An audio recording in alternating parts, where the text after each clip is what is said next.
All right, everyone. Thank you for joining us tonight. The attendees are coming in. We're going to give it just a couple minutes to get everybody situated before we get going.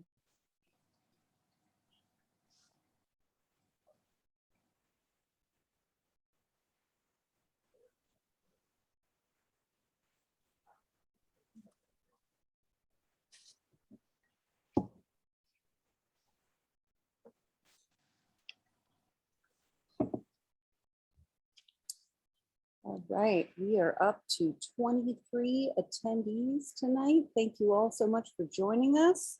We're just going to take a minute for the last minute stragglers coming in. Hopefully we'll get more going and then we will get started.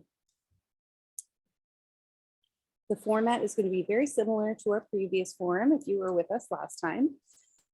We are recording this one, hopefully for distribution of either the transcript or the recording. We haven't figured out those exact logistics yet, so we'll have a greater availability for more members. We're going to go through a series of questions, and each candidate will have the same allotted time for the answers. Our timekeeper, Mark, will be raising a card that states the time when the answer period is done. If needed, I'll be muting candidates who attempt to stretch past their allotted time after roughly 10 seconds. Our officers' positions that are in part of this election cycle are the second vice president, and the candidates for that are Mario Perez and Rowena Smith-Kersaint. Candidates for the recording secretary position are Kiana Chisholm and Giovanna Campos. And I'm going to hand it over to Bertha Lopez to read the description of the second VP job description. And after that, moderator Abraham will deliver the questions. Thank you, Natalie. The second vice president shall assume the duties of the president in the event of absence, illness, or death of the president, and the first vice president declines the line of succession. Assume the duties and roles of the first vice president in the event of absence, illness, or death of the first vice president. Serve as a staff guild representative on board of trustee committees. Oversee the work of and receive regular reports from the COPE and professional development committees. Perform other duties as delegated by the president or assigned by the executive board.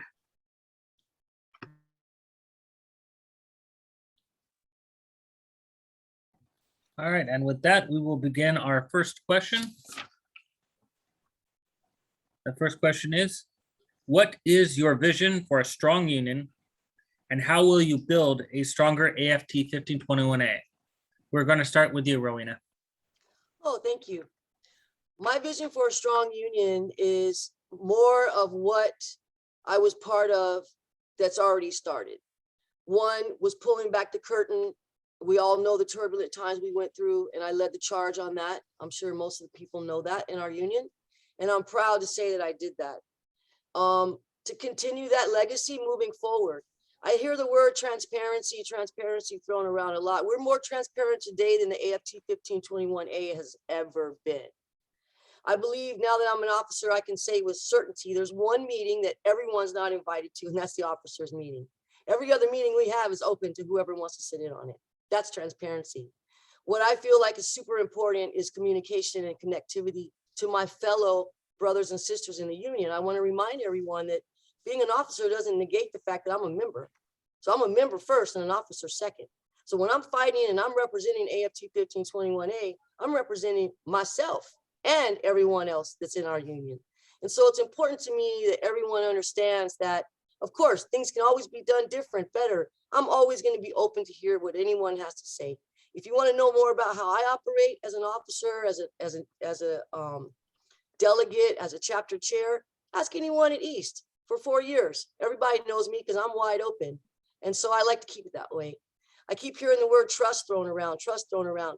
We have more trust in our union today than we've had since I've been in the union since 2001. And that's because there's more transparency. And there's more transparency because myself, along with those that joined me at the time, busted down the walls and cleaned house 3 years ago. We got administratorship, and from that we have moved forward, and we're continuing to move forward. And I'm proud to say that, yeah, I blew the whistle. I signed the letter. I did it. And I'm glad I did it because here we are today with an elections committee. This is the first time I've ever seen this. I've got 10 seconds to go. I could say so much more, but let me just say, vote for me and I will show you things that you've never seen before because I got great ideas. Thank you. Thank you so much, Rowena. And now we're going to move to Mario. But before I do, I'm going to read the question one more time. What is your vision for a strong union? And how will you build a stronger 1521A? My vision to a stronger union, we need to involve the members. We need to keep them informed. We need to make sure we listen to their needs and we work on fulfill those needs. Those are one of the bases to making a strong union. We need to work for our members. Yes, I know I'm a member, but I can be also an officer and work to fulfill those needs. Because yes, most of the time we say we're gonna do it, and I don't want to promise anything. I want to go ahead and make sure I commit myself to work for the members, listen to their needs, and fulfill some of the needs. That's one way to make a stronger union. We need to work for our members. The union is made of members. If we don't listen to all our members, there is no union. The stronger the union is based on how do we serve our members. And yes, I can keep going on and promise. Well, everybody know the situation that we were in, and we should working on those situations. We need to work along with the members. That's the only way we're gonna make a stronger union. And if you vote for me, I make sure I'm gonna listen and I'm gonna put action into place. I don't promise you anything. I'm gonna work for the members. Thank you. Thank you very much. And now we're going to move on to our second question. What do you tell our members who are concerned about the current rates of inflation and receiving the COLA increase? This time we're going to start with you, Mario. Oh, I was muted. I'm sorry. I will repeat that question again.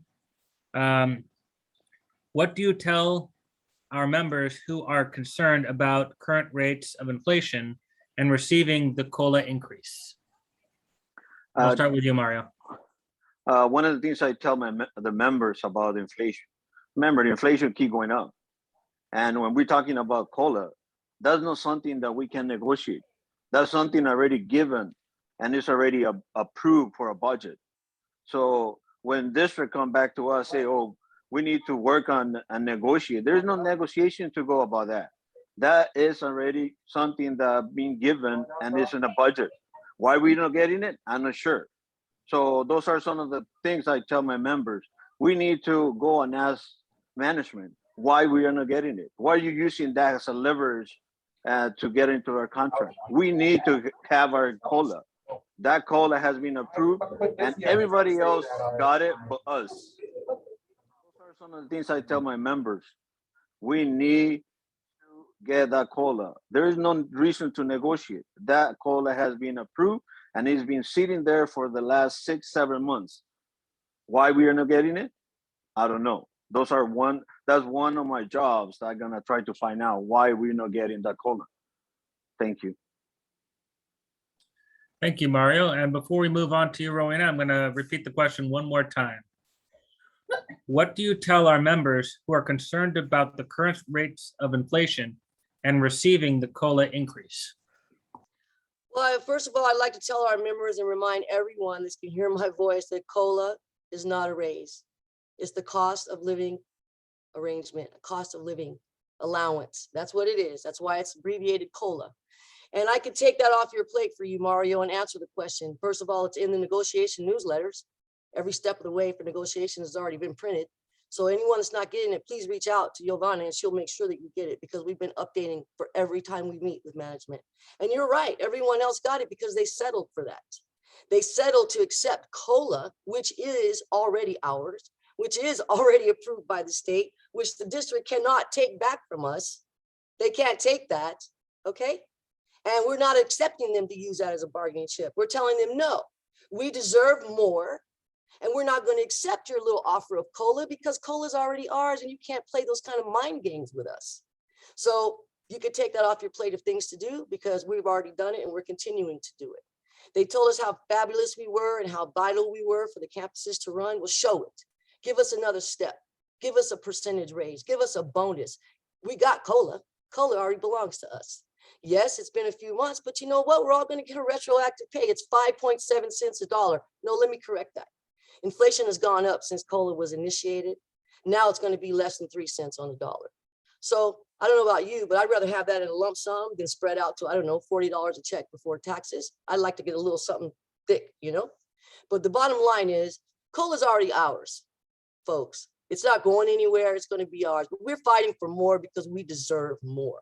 And if you want more details, specifics, you want the literal like transcripts from the negotiations, we have all that available for everyone in our newsletter.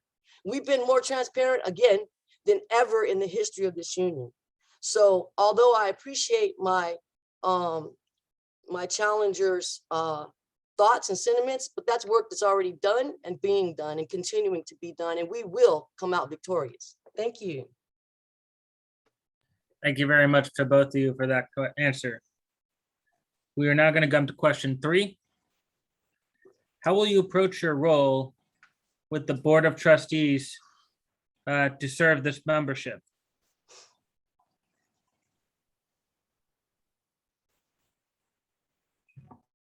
And for this question, we are going to start with Rowena. Okay, I wasn't sure. How do I approach my role dealing with the Board of Trustees?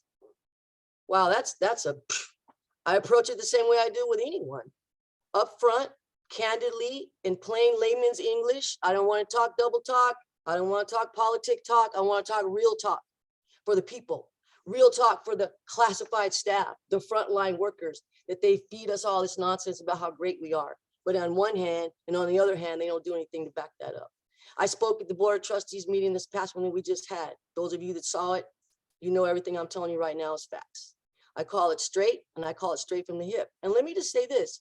When I'm dealing with my colleagues at the AFT level on the board, I don't just agree with whatever Hazel says or whatever anybody else says. I have my own mind, and I'll call it as I see it to be true. Truth, honesty, transparency. I speak truth to power. I speak it in my personal life, and I speak it in my professional life, and in my political, so to speak, political life, because I can't live any other way. So when I'm dealing with the Board of Trustees, I let them know and I remind them the power that we have as a union. All of us together collectively, our vote matters. So when they're coming up for an election on their seat, I don't want to hear what you're going to do. I want to see what you have done for us. Because if you haven't done anything up to this point, maybe we need to reconsider who we're going to elect for that seat next time. They need to know that our vote is going to be united, and then we're going to stand strong and work that board the same way the district works it to their advantage. We need to work that board to our advantage, because they are elected, and they're elected by the people, and we are the people. And that's what I always want to tell people. You know, we are the union together. A lot of people say, well, you guys at the union. There is no you guys at the union. We are the union. We, all of us collectively. Right now, I'm running for an officer seat. Next election, somebody else can have this officer seat. We can all rotate. It doesn't matter. Anyone that thinks they can do something and wants to do something, come to the table. Come to the table. It's open. There's my time flag again. Thank you for letting me speak on that, Abraham. Thank you very much, Rowena. And now we're going to turn to Mario. But before I do, I'm going to read the question one more time. How will you approach your role with the Board of Trustees to serve our membership? The way I'm gonna approach the board on the role with the benefit of the members is, first I'm gonna take the message that I get from my members to the board and make sure let them know the power that we have, the stronger that we are, and the type of work that we're doing. Because at the end of the day, we are the frontline workers. We're the one getting the job done. So that's the way I'm gonna approach it, bringing the message from my members to the board. I'm not talking about I'm gonna fight with them. No, I'm gonna talk on plain language, professional, listening, and then trying to send a message from my members. Let them know how we're suffering, and all the work that we're doing. We are the ones creating all this. We are the one on the front line. We're the one dealing with all the students. We're the one making sure everybody is doing the work. So that's the way I'm gonna approach it. I'm gonna reach out to the board and make sure I bring the message from my members. I make sure I bring the needs of my members and how can they help us to fulfill those needs. That's the way I'm gonna approach it. And we had to let them know we are a strong union and we are the one doing the work. Thank you. Thank you very much to both of you. And that concludes our questions for the second VPs. I'm now going to turn it over to Safir Larios, who's going to introduce the position of recording secretary. Thank you, Abraham. The recording secretary shall, 1, maintain the non-financial files and records of the Staff Guild. 2, be the custodian of the seal and charter of the Staff Guild. 3, shall record and keep accurate minutes of meetings of the membership and the executive board. 4, shall chair the communications committee. 5, assist the president in handling the correspondence of the Staff Guild. And 6, perform other duties as delegated by the president or assigned by the executive board. Thank you so much, Safir. And with that, we're going to begin the first question. The first question is, do you feel our guild has made sufficient effort to be transparent with guild membership? How will you increase transparency to build trust and communication with members in our local? And for this question, we're going to start with Kiana. Thank you, Abraham. So yes, I do believe that we are currently transparent. And I do believe that with the new current leadership, that they've been open and honest about everything that has been going on thus far. And so if I'm elected, I will continue being transparent. And I will continue to do my part in making sure that the line of communication is open between members and the officers in our union. And so by doing such, I do believe that you have to be organized and you have to be well able to communicate well. Sorry, I'm nervous, so I'm not really showing my great communication skills, but I do have them. And so you do that by just making sure that everyone knows everything. Transparency is key. So I would just build on what we already have, meaning just making sure if any of the members have any questions, I'll answer them. I'll make sure our members' information is updated so that they're receiving the communications. I'm not saying it's not done now, because I've been receiving all of my union communications thus far, and I'm really appreciative. And so I just want to do my part as a member and someone who's loves to keep up the transparency, because it is very important that our members know what they're getting from not only our leaders, but also what we're getting in regards to what the district is offering. And how I can be a part of that is just making sure that everything is done accurately, efficiently, and correctly, and on a timely manner. Thank you. Thank you, Kiana. And before we move on to Yvonne, I'm going to read the question one more time. Do you feel our guild has made sufficient effort to be transparent with guild members? How will you increase transparency to build trust and communication with members in our local? Thanks, Abraham. Yes, I do think our current leadership has done great efforts to make sure that our members are fully communicated with all the information that's going on. We have more than one method of communication currently. We want to continue to expand on that. As the current chair of the communications committee, we just had a meeting earlier today talking about that. We want to continue to do the work that we started a few months ago when I was elected to be interim. I want to make sure that we continue to move in that forward motion, making sure that we have all our members' information, that we have up-to-date information, making sure that they are aware that they can reach us. I know we currently have been doing a lot of emails. We have started to do text messaging now. We definitely want to make sure that when we move forward with the new website, there will also be a members only page. So all of this just a means for our members to have more access to the information, to have more up-to-date news as what's going on in the union, what's going on with our district.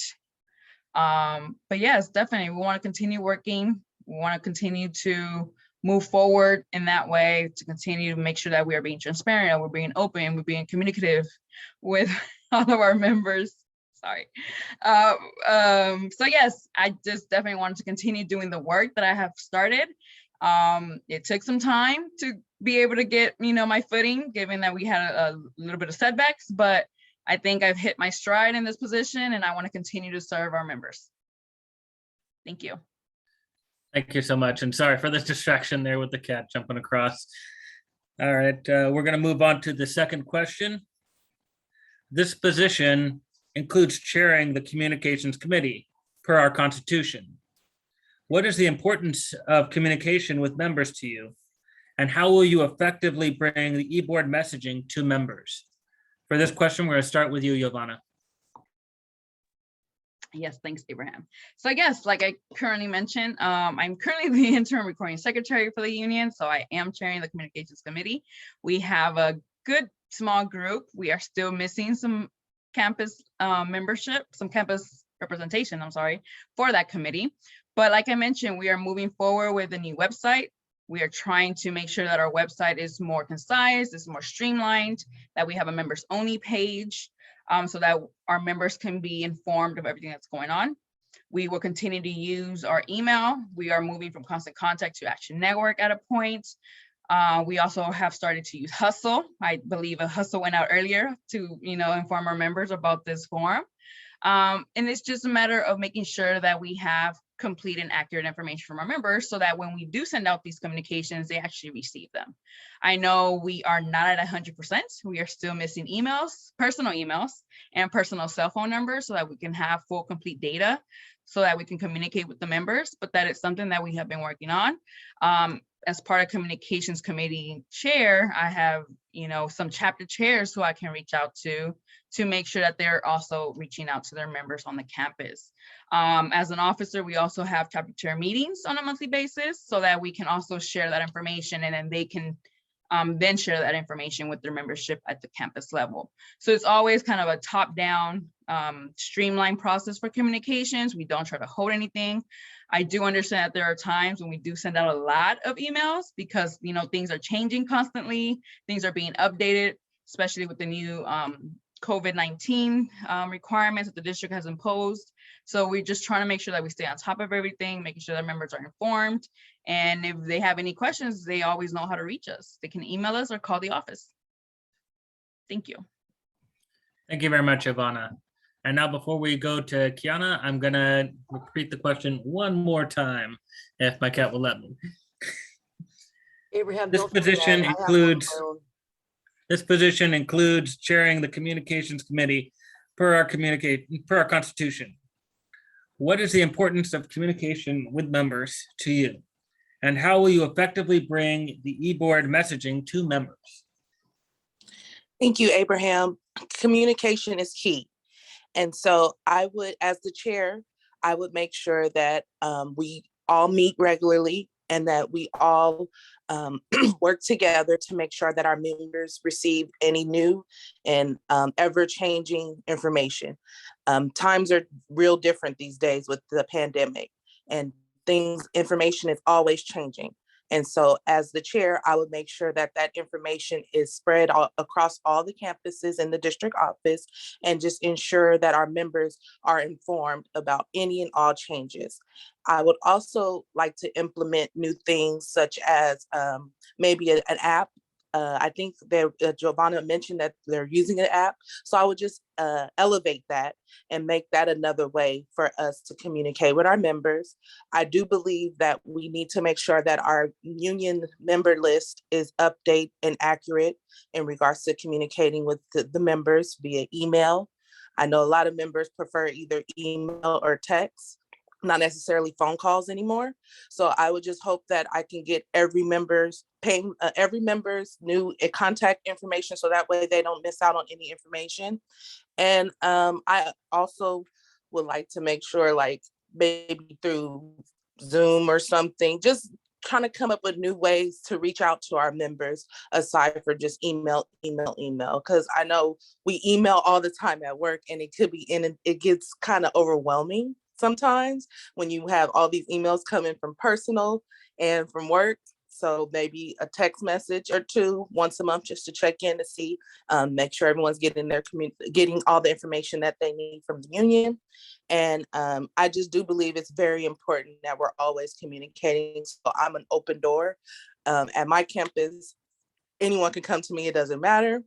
I try to be there and answer all the questions, student, staff, faculty. So again, I just know it's very important that we keep communication up and date and current. Thank you very much. And with that, we're going to move on to the third question. What are some things a recording secretary can do to help improve communications in the age of Zoom meetings? For this question, we'll start with Kiana. I kind of said that briefly, just in making sure that our members are not only invited to these Zoom meetings, but kind of make them a little interesting to get the members involved and excited to hear about the union news. We Zoom all the time nowadays at work. So I know it's probably like, oh my God, a Zoom meeting. So instead of it seeming like just another Zoom meeting, try to find ways to get our members more active and excited to join our meetings and to be involved and to be a part of our union's, regular meetings and things of that nature. So as the recording secretary, I will do my part to try to like promote Zoom meetings for our meetings to make them seem kind of fun and interesting.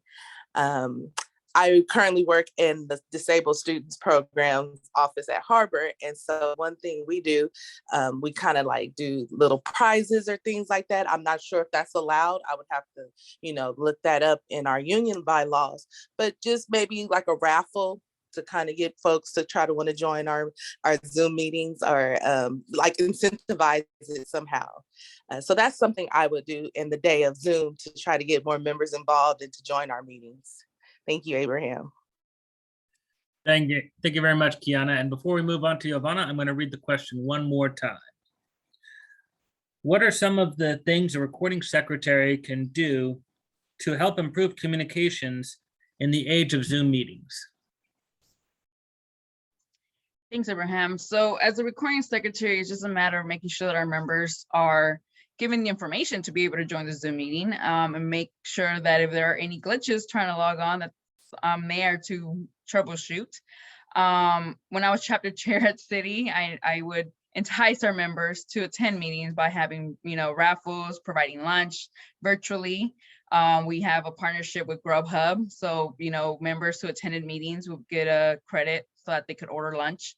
And then, doing gift card raffles, using our chapter budgets and so forth. So just something to make sure that our members have a reason other than just attending to get information. Because I know we're in the world of Zoom. There is Zoom fatigue. We've been in the Zoom environment for over 2 years. So just trying to add something fun, something creative to make sure that our members feel like it's not just another Zoom meeting. And then just, getting feedback from them as well to see, hey, what can we do differently? What do you want to see? How do you want to change the modality of this Zoom meeting? We have the webinar option as we're doing now. We also have the regular Zoom option where, we can have interaction with our members. Sometimes that can be a lot because we do have a lot of members. But it's definitely just about making sure that, our members are informed of when our meetings are, how they can access our meetings. If they can't make the meeting, at their minutes, so there's a report that comes out of whatever that meeting that they may have missed. But definitely just being open, being honest with them, being transparent, so we can have their trust and move forward in that way. Thank you so much, Giovanna. And with that, concludes our questions for the recording secretary. We're not going to switch up the format just a bit, and we're going to have questions for all 4 candidates. And the first question is going to be, our guild has recently gone through a contentious time. What are your goals for our local in the next few years? We're going to start with Kiana. Thank you, Abraham. So one of my goals is just to make sure that we can get as many members to join our union and build that trust again. Not again, I'm not saying that the trust is all gone, but I know we have been through a lot. And so with new leadership comes new changes. And so I just want to make sure that our union members are all involved in these changes and that they're a part of it along the way. And so that's something I would just do, just make sure that our union communicates with our union members, and that we're all together and that we work together to make our union better, not stronger, because we're strong already, and we're already great. So just to improve, because we can always use improvement and just to go along with the new changes and to make it a good change for us, because we need it, especially during this time as the frontline workers, especially like myself, someone who's on campus all the time. I know that with our negotiations going on, if we come together as one and show the district that we're not playing and we're not settling just for COLA, that we can get it done, the job done together. And by doing such, I do think we need to try to increase our membership. And I would do my part in communicating with some of those members who either left us and just try to get them back on board. So that's what I would do. Thank you. Thank you, Kiana. And before we move on to the next person, I'm going to read the question one more time. Our guild has recently gone through a contentious time. What are your goals for the local in the next few years? And now we're going to move to Rowena. Thank you, Abraham. Yes, we have gone through some contentious times, and you know what? That's a good thing. We needed that. We needed that when it started, and it has brought us to where we are today. Trial by fire, right? Purified by fire. And what I want to say is, as far as I'm concerned, moving forward, I want to continue to build on this brand new solid foundation that we have created together, for better or for worse, and continue to build something that's going to hold up through the storms that may come down the road. We lost a few members. A few of them came running back because they found out there is a whole lot worse than anything going on at home, right? You can work on things at home. Out there, you're just a mark. Out there, meaning at district's mercy. I want to say, when I think about attracting people or having members or building a union, it's about attraction rather than promotion. Promotion is just talk, right? Oh, we're going to do this. We did that. We're going to do this. No, people see what we're about. People see what's going on, and they're like, I want to be a part of that. Attraction rather than promotion. That's how I operate.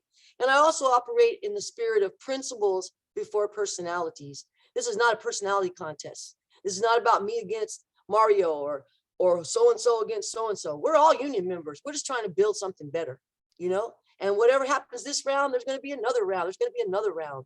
Everybody should get their name in the hat at some point and try their hand at contributing whatever they have to contribute at a given time.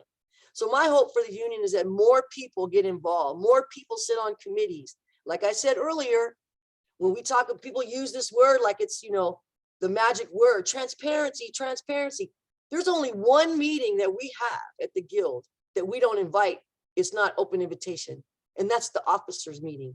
And the title tells you why, Every other meeting, anyone can come if they choose to do so. And you can sit on any committee. So that's my goal. Attraction rather than promotion. Principles before personalities. That's how I operate. Thank you, Rowena. And again, I'm going to read the question one more time before I move on to the next person. Our guild has recently gone through some contentious times. What are your goals for the local in the next few years? And for this question, we're going to move on now to Mario. Hi, the goal for, one of the primary goals is to bring some of the members that left. Because the only way we're gonna make the union stronger is we need to bring the numbers. So some of the members left, so one of the main goal is to go back and bring them back. Show them what is the purpose of the strong union. So show them how we're gonna work for them. So that will be one of the goals. Try to go back and bring some of those members that left the union and show them that being on the union is more than a benefit than anything else. But we need to show it to them. It's not just talk, but then show to them that the union is a combination of all the members. So we need to have those members back. We need to show that to the district that our union is strong and we're gonna fight for our rights. So that's one of my goals, bring all the members that left our union. Thank you.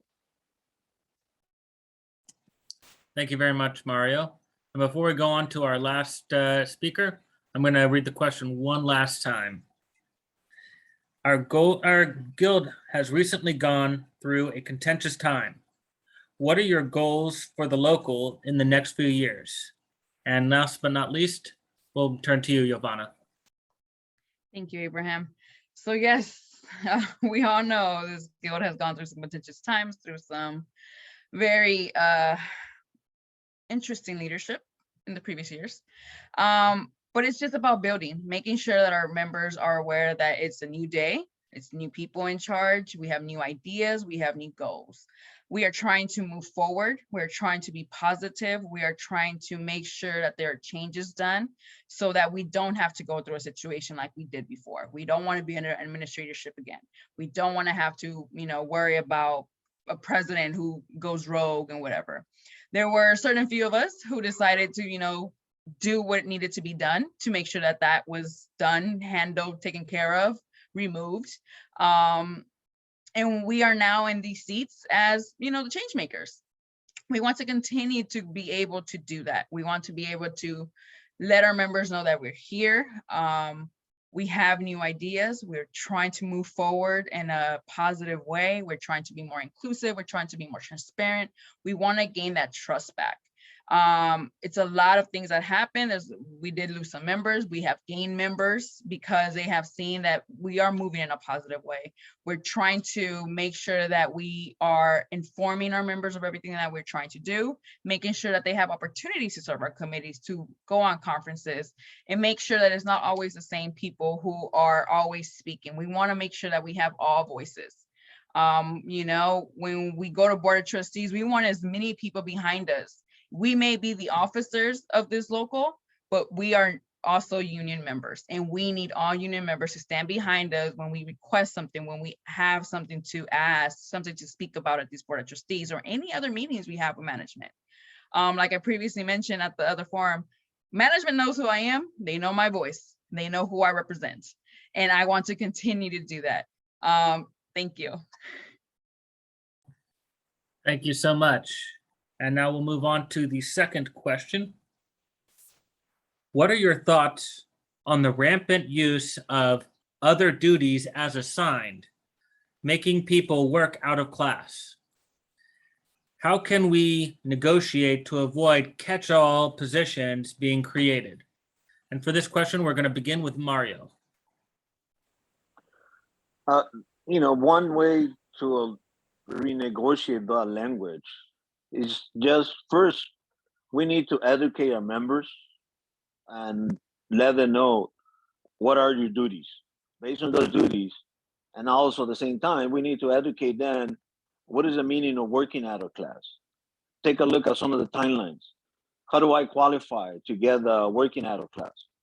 So, there's a lot of work that we need to do, especially in educating our members, because most of the time, the members don't want to be insubordinate. And if they come and say, you need to do this, yeah, but it's not on my job description. What do I do? Do I do it? Don't do it? Or what? So at the end of the day, we need to start with educating our members, understand what your duties are and what to do when our manager or supervisor are telling you to do something else. So that's the way we're going to approach it. and also we can work with our members.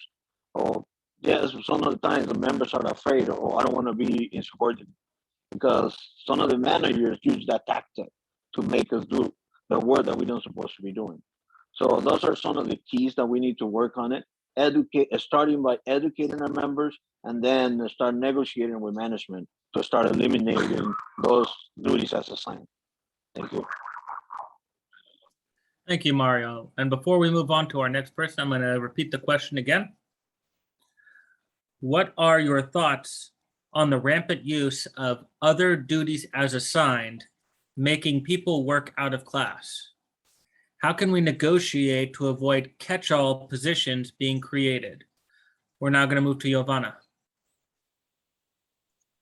Thank you, Abraham. We just had this conversation a few days ago with the PC commissioner. I'm sorry, the PC director. But it's a matter of first educating our members, letting them know that we do have a very strong collective bargaining agreement that speaks about that. We also need to educate our members about what their job classifications entail and what other duties as assigned mean. You can be assigned other duties as assigned as long as it falls within your classification. If it does run into the realm of working out of class, that there's a form you can fill out, you submit it, and then PC has to do their study. We are dealing with situations where other duties as assigned is a catch-all for doing other duties of someone who is no longer in the office, someone who retired, someone who may have passed away, someone who may have been transferred, promoted, what have you. And in those situations, when we know that management is doing something to our members that affects them because they're not trying to do their job, that is when we speak up, we speak out, and we're loud about it. Like I mentioned, we just had a meeting with the PC director to let them know, these are the issues that we have. These are the campuses that are violating this, and this is where we're going to go with it. So like I mentioned, we speak out, we're loud about it, and we're gonna make sure it's taken care of, because we don't want to let our members continue to work and do additional duties that they're not supposed to, because that would only set the precedent for others. So we definitely want to cut that and make sure that management and PC is made aware of all of that. Thank you so much, Giovanna. And before we move on, I'm going to repeat the question one more time. What are your thoughts of the rampant use of other duties as assigned, making people work out of class? How can we negotiate to avoid catch-all positions being created? We're now going to move on to Rowena. Thank you, Abraham. So everything Giovanna said, I agree with what Mario said, because it is true. It's all about empowering and educating. So educate the members, but also empower the members, because knowing something doesn't do you any good if you don't feel empowered to act upon it. And so that's the key as far as I'm concerned. I would never tell a person to be insubordinate. I'm not giving the district any weapon to use against a member, but I would say to them, do what they ask, then call us so we can grieve them, right? And let them know, oh no, you're not doing this to the member. We're here to fight. We just had this conversation with personnel. We are in this fight right now as this question is being asked. This is on the table. We are currently negotiating, not really negotiating, we're pushing back and fighting against that. People are doing their online Zoom work and their Zoom rooms and their Connex Ed and their regular work. And there's all kinds of stuff going on. So we're in the throes of that as this question is being asked. So I would definitely want to empower members. I want to tell members, I always tell members this from the time I've been a chapter chair, no supervisor should know your contract better than you. All right? That's your contract. That's your armor. Those are your weapons. That's your everything. That's your collective bargaining agreement. No supervisor should be able to use your contract in some way against you because they say, well, it says that in your contract and you don't know whether it does or not.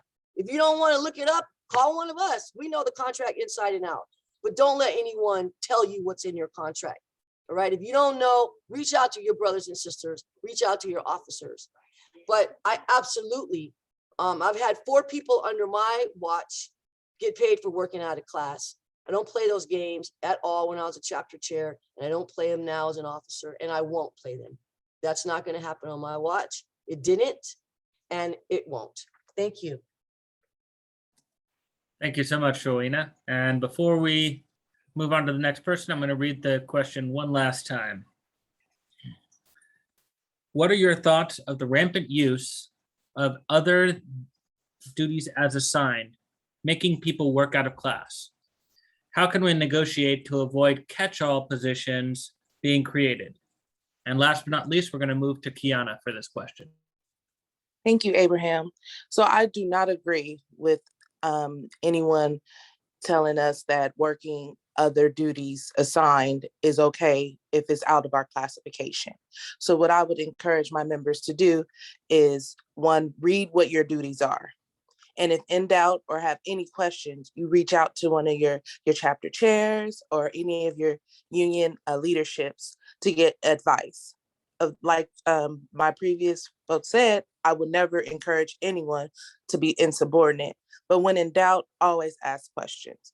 So that goes back to communication. Communicate how you feeling if you feel like something is out of your classification. Because I don't agree with the district and our on-site campuses making us do jobs or duties that someone else was doing because they retired, because they transferred, because they're working from home. Okay, replenish the people or give me the money to do it. That's always been my standpoint. And I will fight for that for my members as well. I know my contract like the back of my hand, and I've had to use it against my administrators. And I'm known around campus to tell folks what I do not do, but I do the work. Don't get it twisted. Like, I don't want you to think that I just tell everybody no all the time. But my on-site campus in particular have a bad habit of not hiring folks, but wanting folks to do the job. And they will allow the person to continue to do the job instead of backfilling the position. And that is not okay. And so I feel like our union does a great job with letting the Personnel Commission and district office know, and our on-site managers and supervisors know, no way, we are not doing this. We are not doing jobs that are outside of the classification without pay or without the promotion. So thank you for your time. Thank you. Thank you to all the candidates for their wonderful responses. We're now going to move on to the next question. What is your stance on returning on site to work amidst the pandemic? Is there anything you would have done differently? And for this question, we're going to go back to you, Kiana, to start. Thank you. For those who probably missed the last forum, I spoke on this and I was very passionate about this. I am not okay with us going back to work during the pandemic if everyone is not going back to work. I believe in uniformity and equality and being treated equally. So I don't think it's fair that some individuals or like faculty gets the hybrid choice and the classified staff do not. At my office particular, I'm the only staff member that's on campus every day. My other staff member colleagues get to work from home, and that's not fair. I've tried to question it, but I was told it was personal medical reasons and they couldn't give me a detailed answer, which is okay. But then why am I not offered the hybrid schedule? Why do I have to come and risk my life and put my children at risk to catching COVID and all kind of stuff and be in the front line while my other colleagues do not? I am not okay with it. I do not agree with it. And I am a firm, I've told my administrators this numerous of times. It is not okay. We need to be on equal playing a level field. The work can be done from home. We did it from home when the pandemic first happened. So why all of a sudden we have to be back so that we can show face on our campuses? That does nothing for our students if you're putting us at risk, if you're putting our mental health at risk. Because coming up there while other folks are getting to work from home can have a toll on your mental health. So I am a firm believer in either everyone gets to work from home or everyone needs to come back on campus. Thank you. Thank you so much, Kiana. And now before we move on to the next person, we're gonna read the question one more time. What was your stance on returning on-site to work amidst the pandemic? Is there anything you would have done differently? And for this, we're now gonna move to Giovanna. Thank you, Abraham. So we fought back, we were loud, and we were able to give people some time, some additional time from returning to work from home. We tried everything that we could to make management see that it wasn't equal, that classified had to return to campus. But like they told us, you know, we're essential workers. They need us back on the campus because students wanted to return back. As much as we fought, because I do have to remind everybody, district wanted us back on campus in June. We didn't go back to July. So we were given a little bit, we were able to, you know, negotiate for some additional time to work from home. And even then we were able to negotiate for a partial return to campuses. You know, it was up to each campus president to determine at what rate. Some campuses, you know, still are in a hybrid telecommute model because they're part of the pilot that's going on right now. We also fought for that. We've asked management repeatedly in several occasions and several meetings, why can't all the campuses participate in that? Once again, they can leave it up to the presidents. Each president has autonomy over their campus. We've had conversations with presidents, you know, as loud as we can, as loud and as much as we complain, you know, we can't force them. So we have to make the best of it. Unfortunately, we see that there are some campuses who have a better relationship with their administration. So, you know, some employees are still able to work from home. We understand that there are some who have medical reasons for that. Can't blame them, can't force them to come back to work. But at this point where we are on campus, you know, some are at 100%, some at 60%, some at 40%. We have to continue to document, we have to continue to speak, we have to continue to for members to let us know what is going on so that we can then tell administration why we need to go back. Thank you. Thank you, Ivana. Before I move on to the next person, I'm gonna read the question once more. What was your stance on returning on-site to work amidst the pandemic? Is there anything you would have done differently? And now we move to Rowena.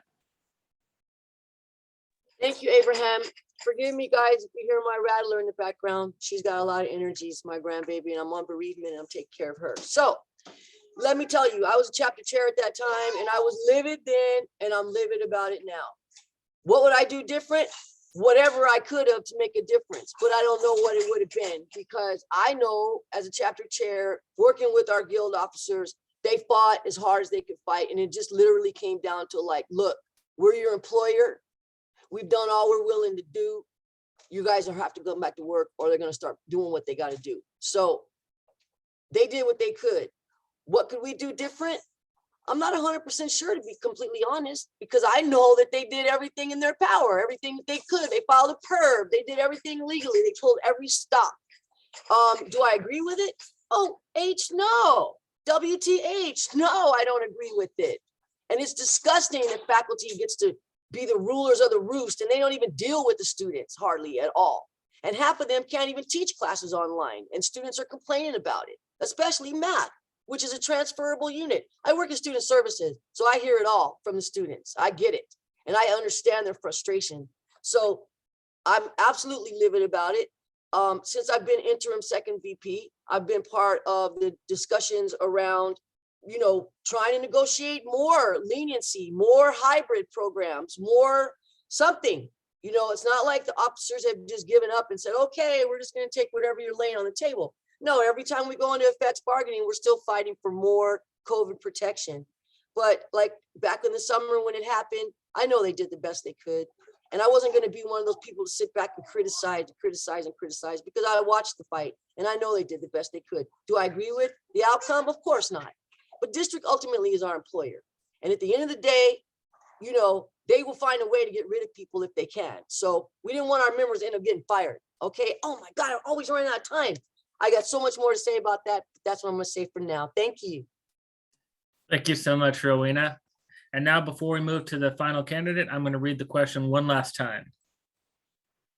What was your stance on returning on site to work amidst the pandemic?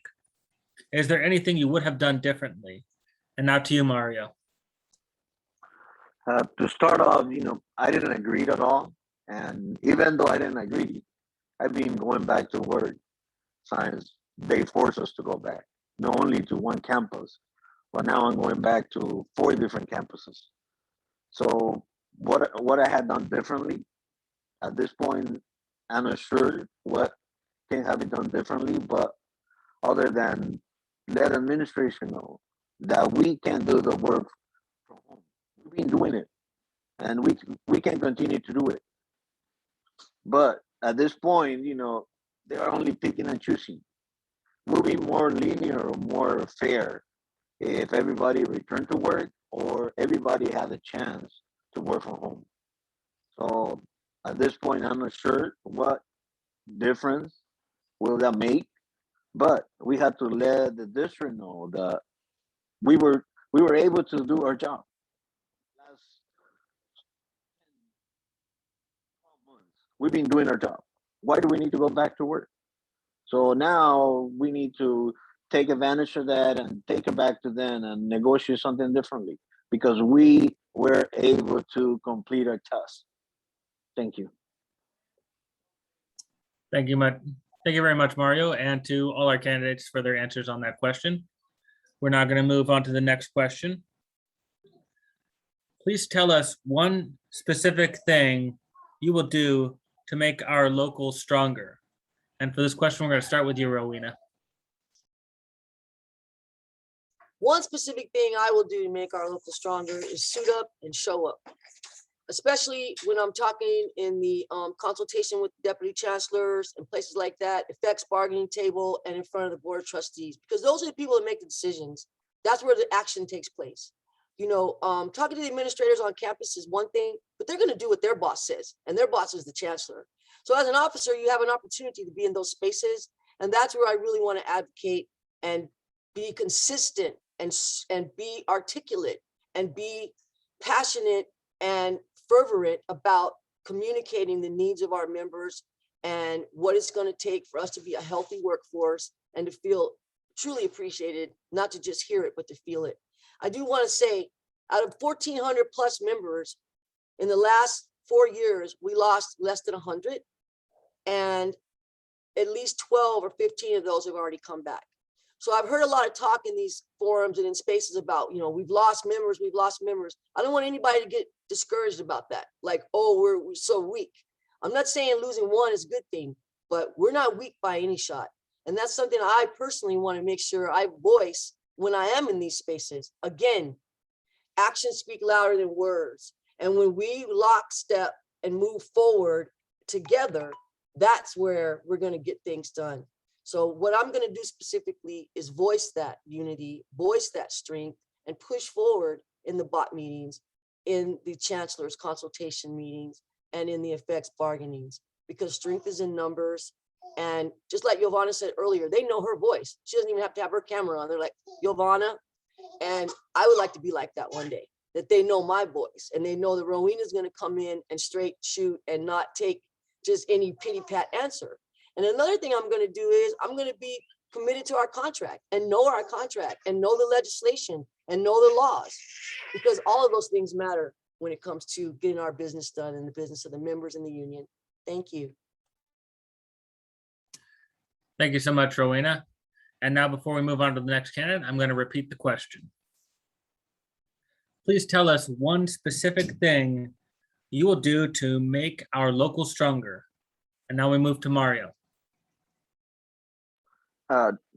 Again, I'm gonna repeat it again. I got one of the things that we're gonna make our union stronger is we need to educate our members, make sure they know their contract, make sure that they understand their position, make sure they know what they can do and what they cannot do. Don't let administrators take them hostage. So that's one of the things I want to do. Educate our members, because an educated member is a stronger member. If the stronger member is stronger, then our union is a stronger union. So that will be one of my goals. Educate the members, make sure they know our contract from the front end to the back end, and make sure they know how to apply it, and don't take no or an abuse from any of the managers. Make sure they use their contract for their benefit. That would be one of the things I want to do. Educate a member, because an educated member is someone that is strong. Thank you. Thank you so much, Mario. And before we move on to our next candidate, I'm going to repeat the question one more time. Please tell us one specific thing you will do to make our local stronger.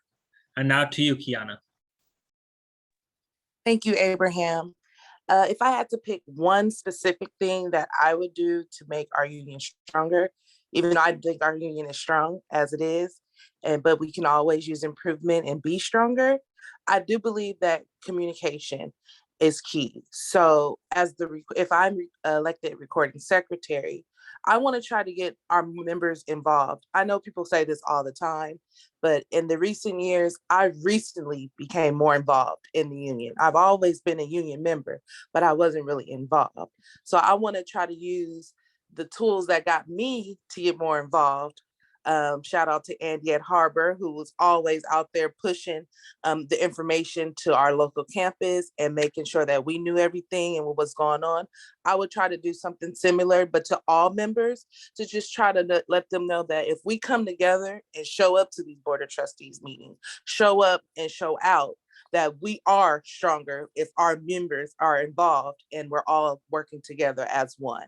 So that's one thing. If I had to pick, I would try to do my part in communicating and try to reach out to the members. If I have to do it one-on-one, if I have to do it on my spare time, I will, just so that we can show up and show out at these Board of Trustees meetings in numbers, to let them know that, yeah, we're strong, but we're also stronger in numbers. Thank you.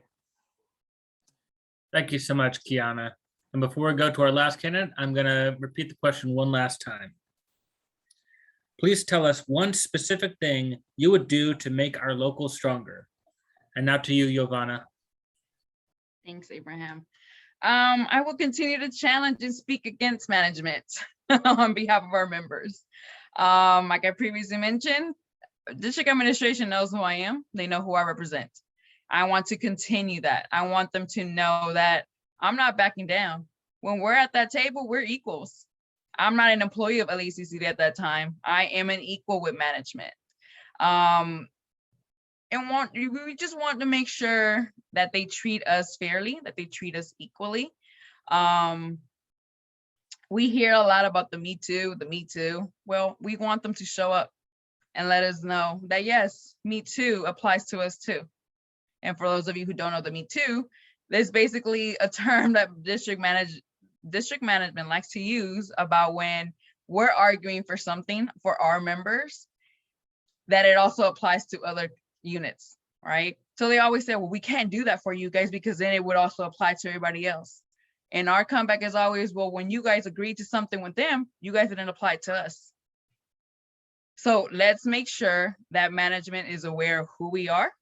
I want them to continue to know who Giovanna is, that I am not going to back down.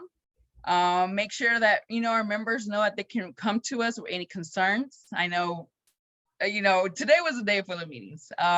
We had tuition reimbursement. That's the committee I also sit on. We brought several concerns to that committee. They are going to be reviewing tuition reimbursement applications that were previously either denied, not responded to, and so forth.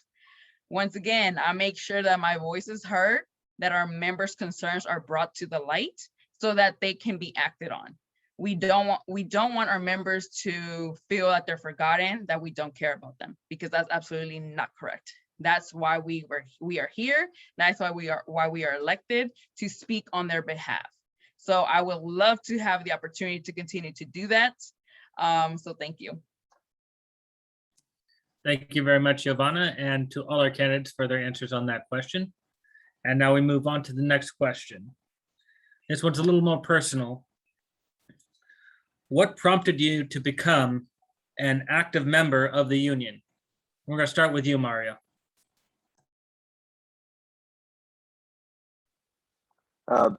One of the, I've been a union member for the longest, but not really active. I started becoming an active member once I see the abuse of the management to the IT department at district office. I noticed the management was abusing most of the IT members, and no one was stopping them. So that was one of my back then. That was one of my challenges, and I say, you know what, enough is enough, and that's when I started becoming more active into the union. I become a chapter chair for district office, and I was a chapter chair for almost 6 years. There at that time, there were so many changes. There were no that many consultants working on district office. So that was what inspired me to become more active. The abuse of some of the management to the IT group. So that's what got myself into becoming what I am now.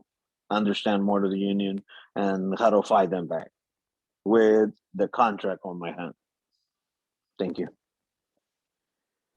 Thank you so much, Mario. And before I move on to the next candidate, I'm going to repeat the question one more time. What prompted you to become an active member of the union? And now to you, Rowena. What prompted me to become an active member was when it came to my understanding and realization as a student services specialist at ELAC that we didn't have a lot of, you're in a union, but what does that mean? We didn't have any meetings, nothing was happening. And people were saying, oh, you should run for chapter chair. And I'm like, what does that mean? Like, I didn't even know what it meant. But I decided to be part of the solution, right? Take action and be part of the solution. So I ran for chapter chair and I was elected, and it was a natural for me. It fit like a glove. I'm so proud to say that I was chapter chair of the largest campus in the district for 4 years. And I was able to implement and change the culture to a much more, I'm going to use the word just for this moment, transparent environment, more inclusive, more activities. We now have a spring retreat every year. We have a fall retreat every year for classified staff with full release time from the president, no questions asked, and it goes on and on. And it was just something that felt right. Instead of sitting from the outside looking in, I needed to get on the inside and be part of the solution. What happened when I became a chair, I also became participating in e-board meetings at the guild level. And that's where I discovered some things that just didn't sit right in my insights. And so I began to ask really hard questions, and hence, all H broke loose. And it was like Giovanna said, and that's how I met Giovanna, because she came from LACC asking questions at that point. And, it was a rough fight, and it was dirty and down and dirty, but look where we are because of it. And I'm proud of that. I'm proud of that, to be part of that, because it's not right. It wasn't right. And I can't believe that anyone could have been part of this union for a month and not know something was wrong with that situation. So that's why when I hear people say we're going to get back to where we used to be, I don't want to go back to where we were, because that was not a good place. And so, yeah, that's how I got in it. And that's why I got in it. And that's why I stay in it, because I want my actions to match my words, and I want to be part of the solution, not just on the outside looking in. Thank you. Thank you so much, Rowena. And before I move on to the next candidate, I'm going to repeat the question once more. What prompted you to become an active member of the union? And now we move to you, Giovanna. Thanks, Abraham. So I've actually been an active member of the union for as long as I've been in the union. And that was basically because this is my first union job. So I wanted to learn my contract. I wanted to know what benefits I had under that. And then along the way, I became a delegate, and then I became a grievance rep, and then I became a chapter chair, and now here I am as an officer. I've always been involved. I've always wanted to assist people. I've always wanted to be that person that people can reach out to, to have questions answered, to guide them, to, lead them to somewhere. And I've been able to do that in the 12 years I've been a member of this district as well as this union. So I want to continue to do that. I want to continue to be able to speak on behalf of others, to advocate for those who don't have the voice to speak. We know that everybody is not a strong leader, that they are not vocal. Let me be that person for you. Let me continue to be that person for you. I keep saying it, but it's district management. They know who I am. They know who I represent. They know I represent 1521A. They know who I am. So I want to continue to do that. I want to continue to be able to tell management what we will tolerate, what we won't tolerate, what we want, and what we're asking for. I know I'm involved in so many different things. You know, negotiations is at the forefront right now. And I know people are anxious, they're uncomfortable because we haven't closed on this contract, but I promise you guys, just wait it out. We are asking for some things that hasn't been done before. So it's gonna take some time. So just let us continue to work for you. Let us continue to work together so we can move forward and, you know, turn a new page in this book. Hell, start a new book. So thank you. Thank you so much, Giovanna. And now we're gonna repeat the question one more time before we move on to the last candidate. What prompted you to become an active member of the union? And now to you, last but not least, Kiana. Thank you, Abraham.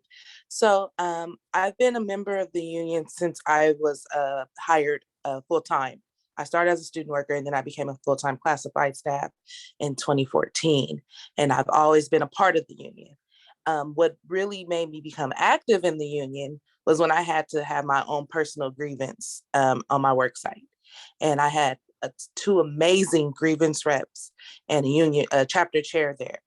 And the way they handled the situation and fought for me, it made me intrigued and interested. And I was like, I need to know more. So I started attending the e-board meetings. I started doing, going to my the union meetings on campus. And now that our current chapter chair, he kind of encouraged me, Andy, to go ahead and be more active by joining. I'm a part of the back team now. And I want to be more vocal and visible in our union. And so unfortunately, it took a bad situation for me to become more active, but by doing such, it opened my eyes to how amazing our union is and what it does for us and how it helps us. And so I want to be a part of that. I love what Rowena says. I want to be a part of the solution. Okay, I like solving problems, not making problems. And so that's why I became more active in my union. And I'm going to continue to be active, regardless if I win the election or not. I still want to be a face of Harbor College, and especially of the 1521A union, just so that everyone knows Kiana is a union member and a proud union member. So that's how I became more active. Thank you.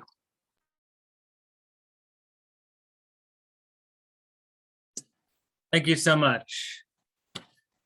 And with that, we're going to move on to the next question.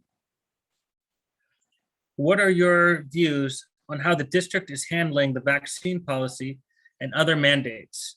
And for this question, we're going to begin with Rowena. Just for the record, it's Rowena, AKA Bully Buster. That's one of the other reasons I got part of the union, because I don't like bullies. I don't go for that. Anyhow, I understand the basic premise, right? That, you know, from the White House down, the mantra is get vaccinated, get vaccinated. I do know for a fact, because I am privy to the meetings that talk about this, the COVID response meetings, the COVID response meetings, that what they try to do is everything the LA County Department of Public Health says, they just cut and paste it and then they move it forward. That's basically what they're doing. So that way they don't have to take any responsibility for anything. That's their mantra. Well, the LA County Department of Public Health said this, so we're doing this. We're doing this.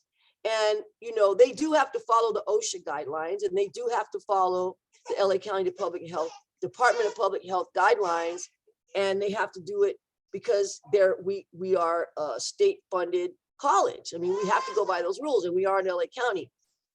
I don't like the energy behind it. I don't like the kind of like nastiness, snarkiness. There's a lot of things that are said that are not quite lies, but they're not fully truths, you know?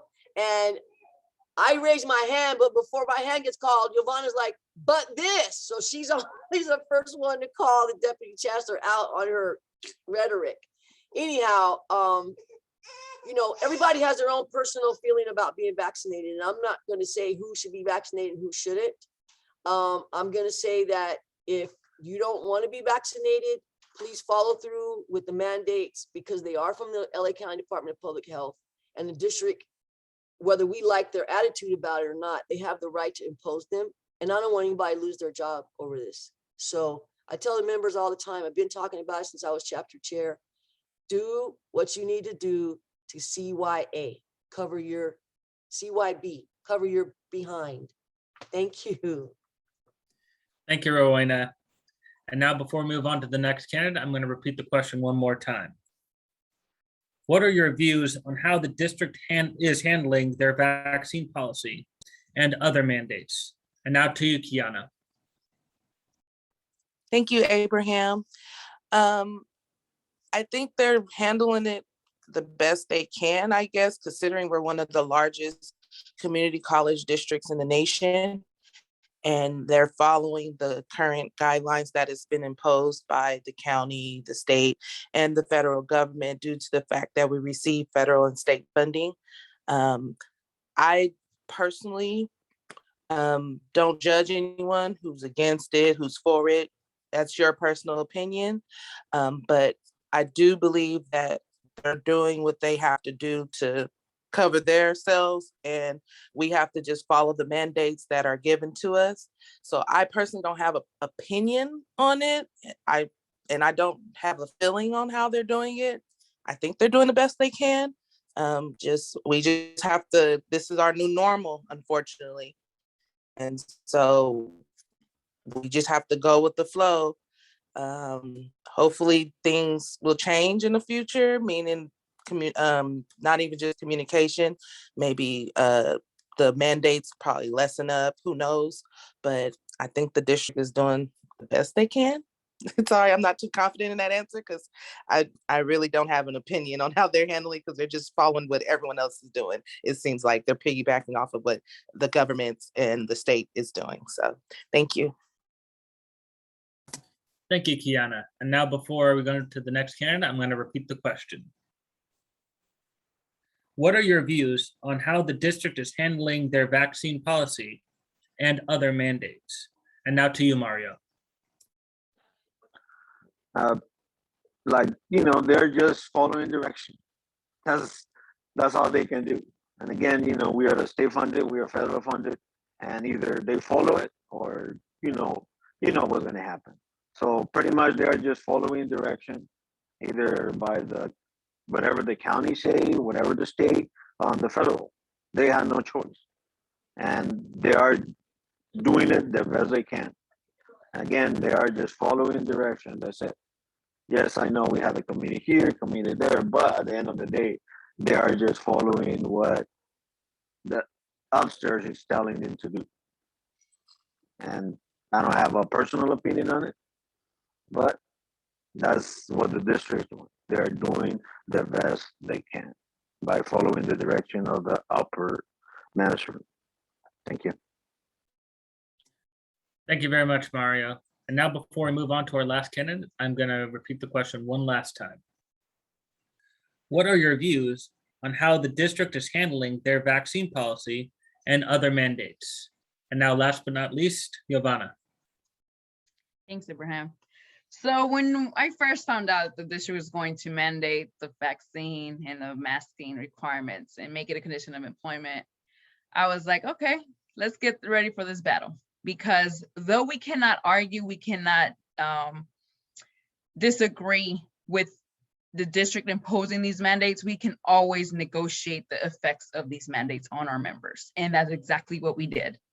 I was very vocal on what their initial proposed disciplinary actions were going to be for people who would not, follow these mandates. We were able to negotiate some things. We were able to extend the dates. We were able to make concessions for people who don't want to get vaccinated, who don't believe in the vaccine. Everyone should know by this point that there's a medical and religious exemption that can be filed if you don't want to get vaccinated. Do know that there is a weekly testing requirement if you are exempt. Now with the new booster requirement, the new board policy that was amended at the Board of Trustees meeting a month ago, we also bargained for the effects of that.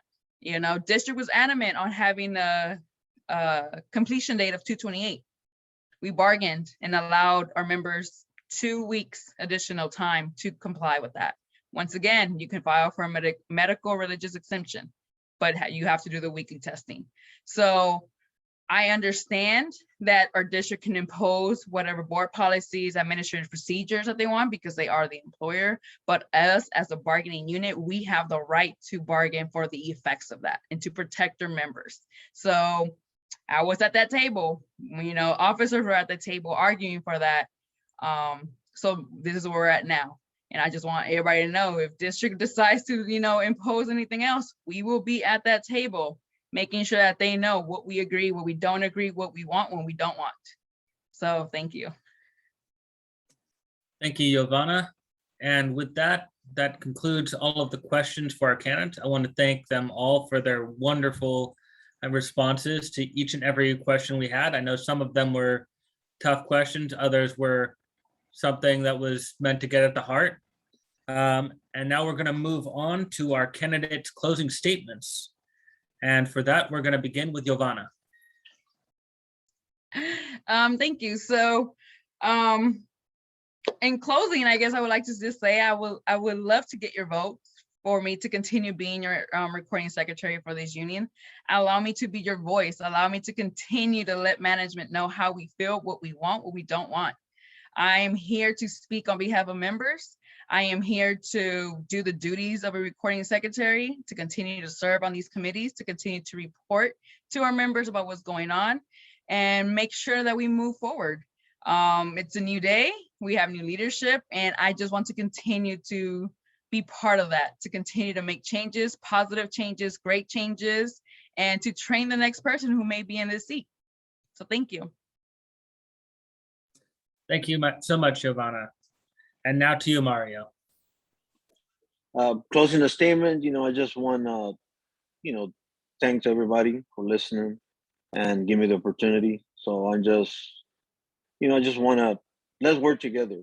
Let's go back to management and let them know how important the work that we do is and how rewarding whatever we do is. And let them know that we are the front line of this. So let's work together and let them know that we are what would make this district strong. Thank you, and looking forward for your vote. Thank you very much, Mario. And now we'll move on to Kiana. I just want to say thank you for your time and listening and participating in this forum. I hope I can get your vote to show you better than I can tell you that I am able to do the job as a recording secretary. I look forward to being that voice for us as one, and just being a representation for you and being there for you as one of your member officers. So I hope to get your vote, and I hope that this forum provided you with a little more insight of who I am, and I have a lot to offer. I'm eager to learn more. I love learning new things, and I do hope I'm given the opportunity to show you that I'm here for you as your recording secretary. Thank you again. Thank you so much, Kiana. And now to close out our candidate statements, Rowena. Thank you so much, Abraham.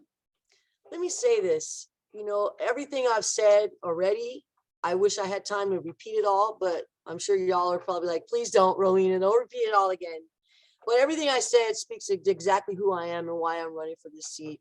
I feel like, being an advocate for members is all about being able to speak and speak in a way that it's powerful and that it's heard because it resonates. My statement that went out in the mail said this, but I'm going to say it for those of you that may not have gotten it or haven't had a chance to look at it. I'm asking for your vote, and I'm asking for it with humility, with gratitude, and with the promise of my commitment Your vote is my why. Voting for someone is an act of trust. So if you vote for me, to me, you're telling me, Rowena, I trust you to be my advocate, speak for me, to represent me. And that's fire for my fuel, you know, or that's fuel for my fire, I should say. To me, that's a big deal. You know, if I go and compete for a job in a job interview, I win it, I get the job, I get it on my merit. It's a competition. This is not a competition. This is trust. And my track record speaks for itself. For anyone that knows my track record, if you don't, you can ask anyone at East, and I'm sure you'll be able to find out anything you want to know about me because I am an open book. Probably too many things, right? And that's okay because that's just better that way. I don't do well in a cloak and dagger environment. I want to ask you for your vote because there's some unfinished business that I'd really like to stay on top of the board and move forward some things. There's some seats coming up and I really want to fight for those seats for us. And I just want to keep things moving forward in the direction that, you know, it's going. And in our next round of elections, I invite anyone and everyone that feels any spark in your soul, put your name in the hat for the next round of elections. For everything from the top down, you know, don't be shy. Come on in, try your hand at it, right? And it's all good. It's all good. So if you vote for me, I just give you my commitment that I will move in a way that's humble, that's committed, and that honors the trust that you're putting in me by casting your vote for me. So that's all I can say for tonight. Thank you for your time. I appreciate it. Again, I don't want to apologize for my sweet grandbaby. I'm blessed to have a granddaughter, one that has a strong, loud voice because she's healthy. So thank you for putting up with her. And Abraham, I have 2 cats. I had to lock them up because they love to get in front of the camera. So no problem, brother. I get it. Thank you so much to all our candidates. And with that, that concludes our candidate forum. I'm going to hand it back to Natalie to bring us home. All right, everybody, thanks so much for joining us tonight. This has been a great event to hear from all of our candidates for this upcoming election. I want to thank the election committee for contributing all the work that went into this process. And election notifications have gone out by mail. It has details from each candidate statement, as well as what to expect from the balloting that is also going to be mailed out soon. They are going to be mailed next week, Thursday. And they are sent out by AAA, which is the American Arbitration Association, who has handled our election processes in the past. We worked with them again. And all ballots must be received by 9 a.m. on March 17th at the post office box for AAA. And they will be counted later that same day. And then we'll be posting the unofficial one up online for everybody to see those results. If you have any questions, you can reach out to us, to your officers, and I'm sure they'll send it our way. Oh, there's the baby. All right, thanks everybody. Have a great night. Thank you. Good night, everyone. Right. Thank you. Thank you. Good night.